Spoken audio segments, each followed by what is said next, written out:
Now we have Ryan Lynch from McGill University. Hi. I don't think we can hear you, so you need to unmute yourself Is that up at better? the top right. Oh, I hear you now. Okay. It said that I was muted by default, and I wasn't sure if that meant you didn't want me to Yes. talk. If there's more than three people in the Hangout, it starts muting people as soon as they come in, so it's a feature, not a bug, oddly Okay, so enough. it's not just me then. So Ryan and I also go back to we've had a string of UVA alum starting with Phil Plate and going through the whole hangout. So we need his slides up for screen share. I'm working on Okay, it. I he got just an popped out. error. Ryan Lynch, first of all, I want to give a shout out to Genevieve de Messier, who's also watching. She works at the Smithsonian, and I know they were hoping for clear skies to use their solar telescope today. So, hi, Genevieve. And she has the most amazing name.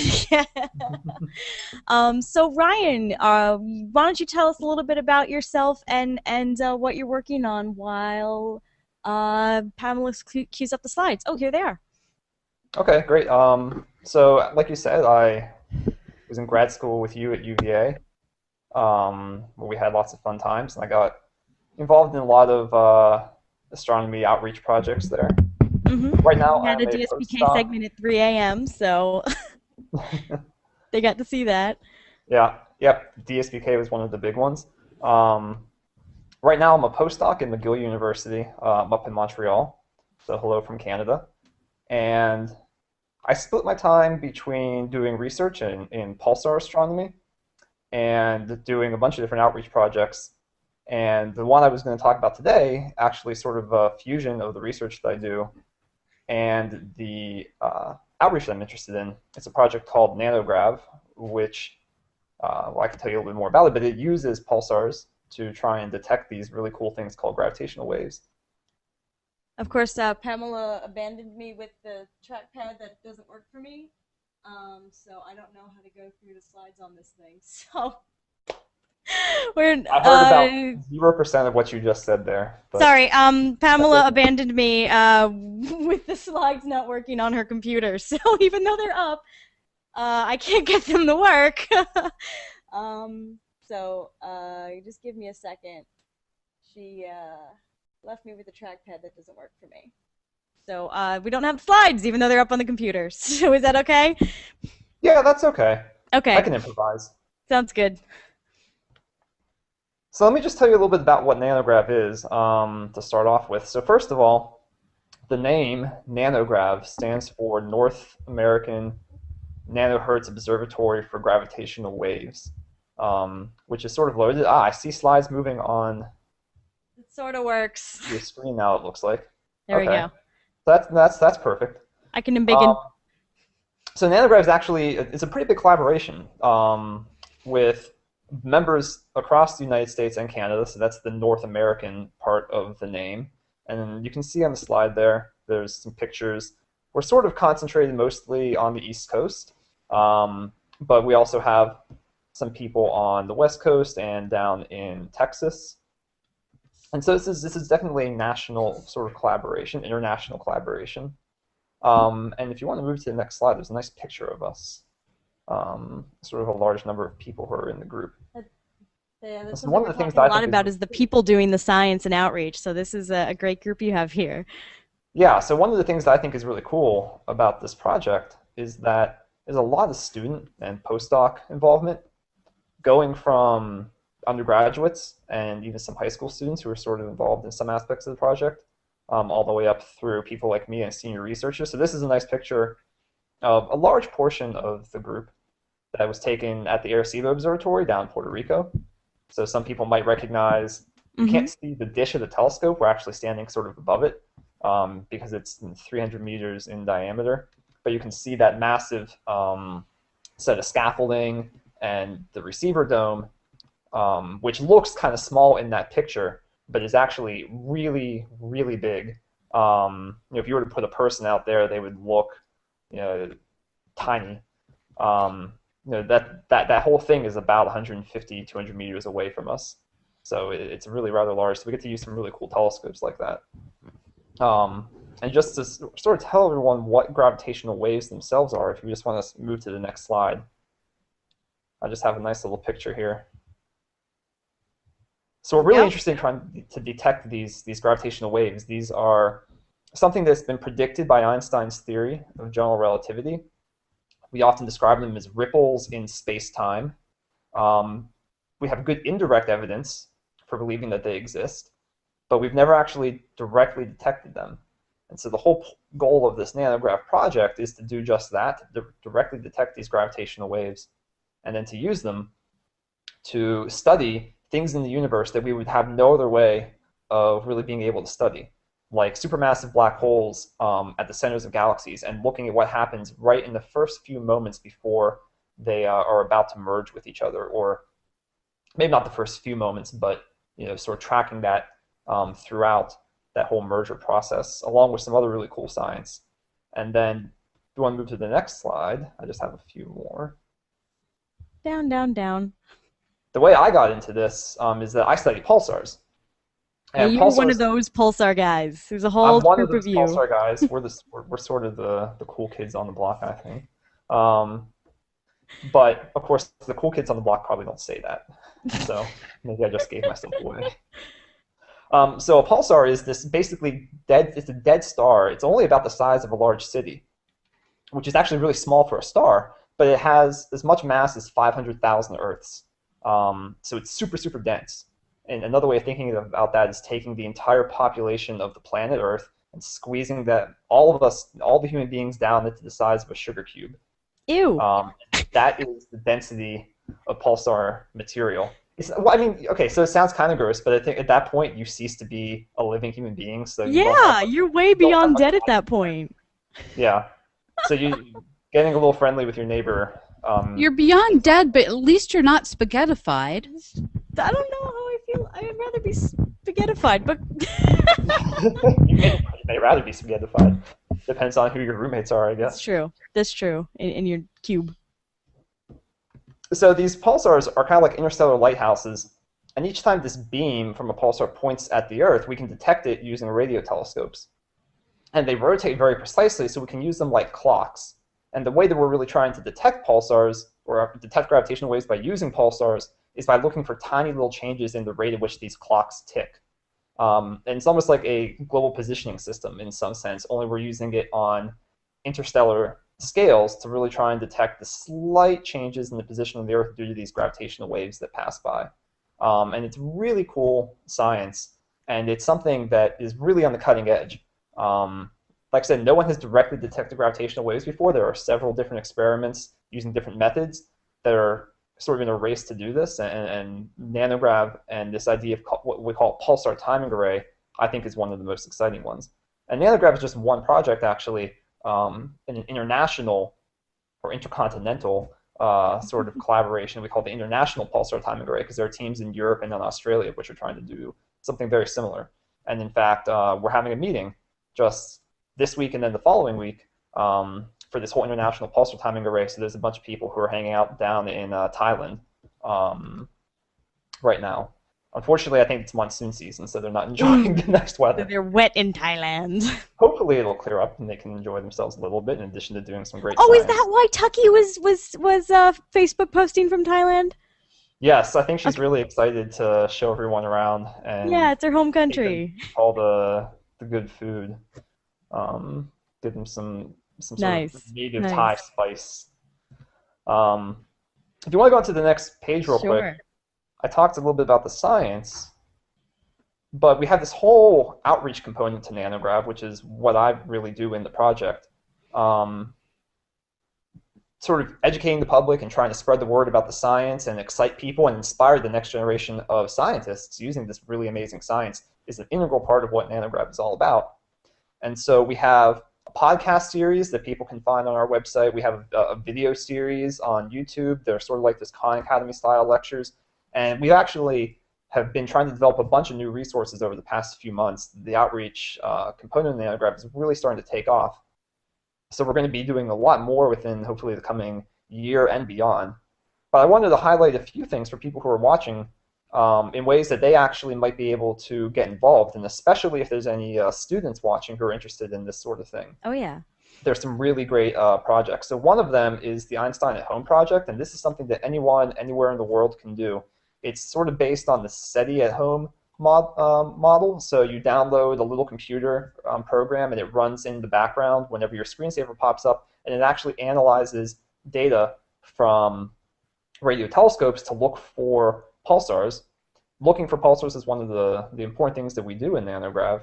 And so this is a way to sort of dedicate some of your computer time to help us do this and to try and find the particular types of pulsars that we're interested in, called millisecond pulsars, that are useful for the project. Two other really amazing projects that are going on in NanoGrav are the Pulsar Search Collaboratory and something called the Arecibo Remote Command Center. And these are projects that have a really huge student involvement. So the Pulsar Search Collaboratory basically recruits high school students, primarily so far from West Virginia, Pennsylvania, and sort of the southeastern states, as well as the Midwest in Wisconsin. But we are in the process of trying to find funding and trying to ramp up to basically a national, or at least a much broader sort of model. And we're probably going to have Pulsar Search Collaboratory teams at different NanoGrav institutions, and we're going to try and involve even more high school students to really get their hands on real astrophysical data that no one else in the world has access to. So this is their data. It's not like the pulsar astronomers already know what's there. They're doing real cutting-edge science and helping us look for pulsars, and this has already been a really successful project. Yeah, I've met some of the high school students when I was working in Green Bank. They come out to the telescope and do the data analysis alongside the astronomers looking for these pulsars. And so this is one of those human-based projects like what we have in CosmoQuest. We have people looking through all that data to find these pulsars that can be used in these timing projects. Yeah, it's exactly right. And the students have made a lot of discoveries so far. A couple millisecond pulsars, which are the ones that we're really interested in. Some of them look like they might be really scientifically interesting. The student who found the first astrophysical source in our data is sort of a weird type of neutron star that we call rotating radio transient. Actually got to go to the White House for a star night and observe with the president.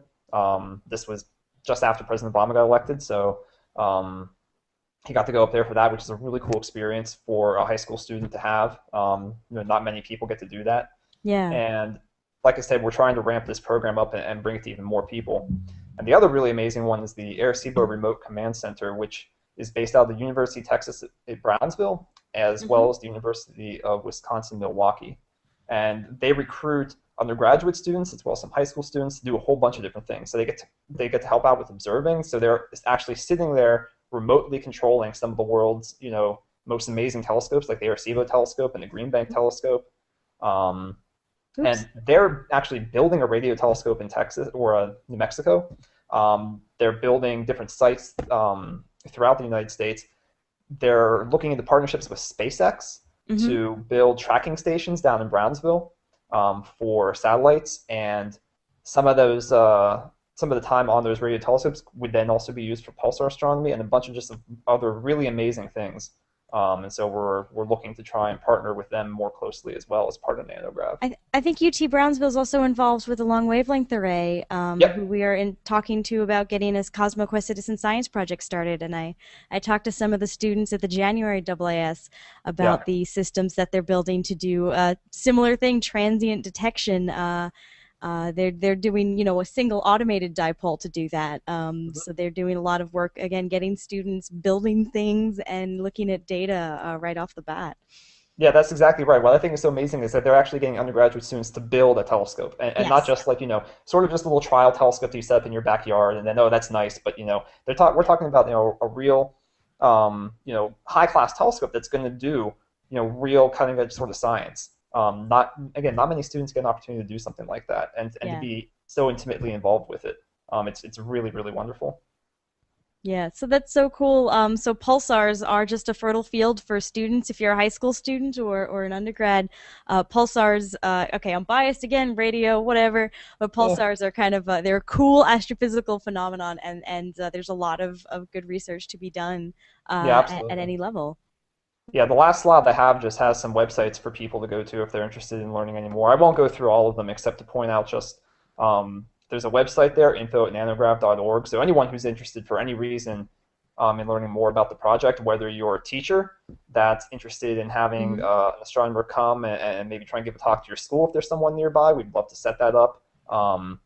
If you're a student that's interested in getting involved with some of these projects, or maybe you're a person looking at where do you want to go to college and you think you might be interested in astronomy, we have a lot of programs where undergraduates can get involved, and as well as just the general public. If you have questions, email us and go to any of those web pages to learn more information. Because we love take to a hear screenshot now. Perfect. If you're watching the Hangout, take a screenshot, get all those websites.